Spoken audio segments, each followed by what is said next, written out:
Hello everyone. आज की world history की सीरीज़ में हम बात करेंगे फ्रेंच कॉलोनियलिज्म इन वियतनाम। हम जानते हैं कि ब्रिटिश, पोर्तुगीज़, फ्रेंच, डच इन सब के बीच में कंपटीशन चलता था कि एशिया में और अफ्रीका में सबसे ज़्यादा कॉलोनीज़ कौन बनाता है, सबसे ज़्यादा जो सुप्रीमेसी हो किसकी इस्टेब्लिश हो, सबसे ज़्यादा होल्ड किसका हो। लेकिन आज इस टॉपिक में पर्टिकुलर हमारा फोकस रहेगा French colonialism in Vietnam. French का रियल मोटिव क्या था वियतनाम में, और हम बात करेंगे कि फ्रेंच का सिविलाइजिंग मिशन क्या था। फिर हम बात करेंगे divide and rule policy of French.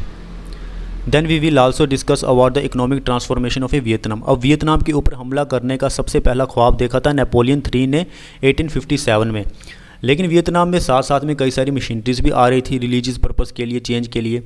लेकिन जो एकदम से चेंज देखा गया है वियतनाम में वो 1850 में देखा गया है फ्रेंच कैपिटलिज्म की वजह से। अगर आपने हिस्ट्री में पढ़ा होगा तो कैपिटलिज्म में दो तरह की क्लासेस होती थी, bourgeois class and the proletariat class. और जो प्रोलिटेरिएट क्लास होती थी, जो कि लेबरर्स होते थे, वो most exploited and marginalised class होती थी। और जो बुर्जुआ क्लास होती थी, जिनको हम कैपिटलिस्ट भी बोलते थे, वो इन्हीं लेबर्स को एक्सप्लॉइट करके प्रॉफिट जनरेट करते थे। अब उनके पास प्रॉफिट इतना ज़्यादा आ गया था कि उनको अब मार्केट चाहिए थी, वो अपनी मार्केट को एक्सपैंड करना चाहते थे।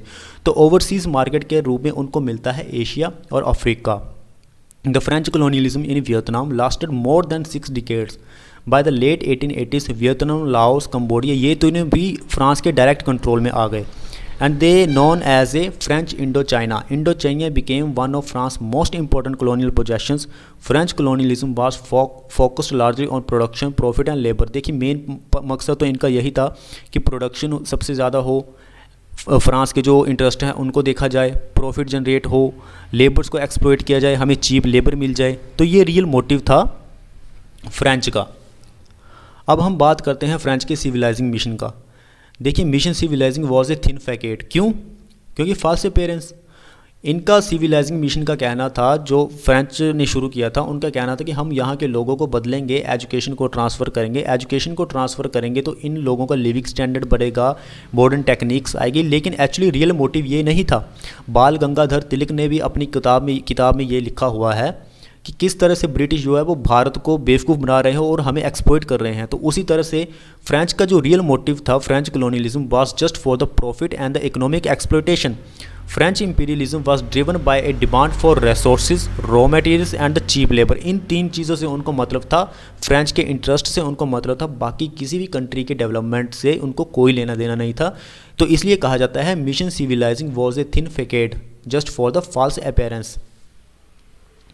आगे हम बात करते हैं कि फ्रेंच गवर्नर्स का क्या रोल रहा है। तो देखिए फ्रेंच गवर्नर्स इतने ज़्यादा इंडिपेंडेंट थे, उनके पास ऑटोनॉमी थी, अथॉरिटी थी, पावर थी, तो वो इतने करप्ट काम करते थे और इतने ज़्यादा करप्ट ऑफिशियल वो बन चुके थे। वो फिजिकल एब्यूज़ भी करते थे लेबर्स का, अपने सेल्फ इंटरेस्ट को प्रमोट करने के लिए।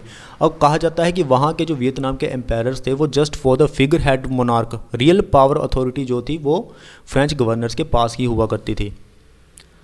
Policy of a divide and rules, फूट डालो शासन करो की नीति हमारे भारत में भी ब्रिटिश ने अपनाई थी, और इसी तरह से जो फ्रेंच थे उन्होंने भी ये रूल अपनाया था वियतनाम में।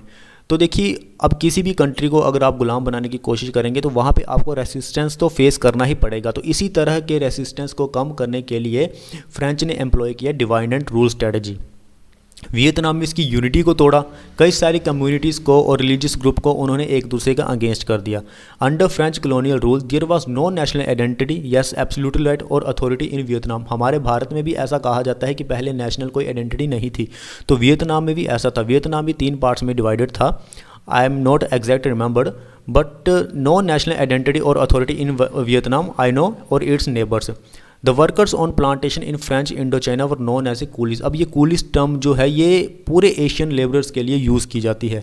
The worked for the long hours, debilitating conditions for wages that were pitifully small. तो some were paid in rice, अगर पैसा नहीं देते थे, पैसा बड़ा कम देते थे ये कैपिटलिस्ट, और अगर देते भी थे तो ये राइस के तौर पर देते थे, कुछ चावल दे देते थे।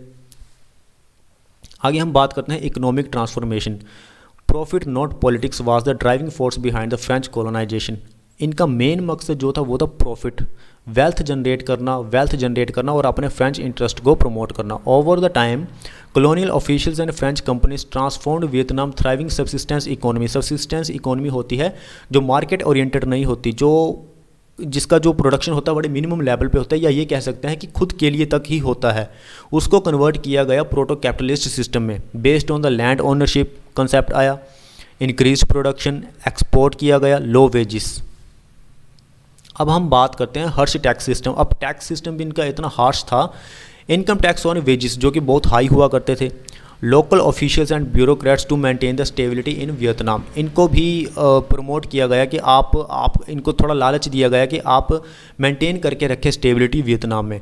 लेकिन जैसे ही डीकोलोनाइजेशन हुआ तो एजुकेशन को छोड़ के, जैसा कि कहा जाता है कि वियतनाम को बहुत डेवलप किया, ऐसा नहीं है। एजुकेशन को छोड़ के traditional local temples, pagodas, monuments and buildings सारी की सारी तोड़ दी गई थी वियतनाम में। जो भी बिल्डिंग थी वो फ्रेंच आर्किटेक्चर की थी और उनको ही इरेक्ट किया गया इस प्लेस में।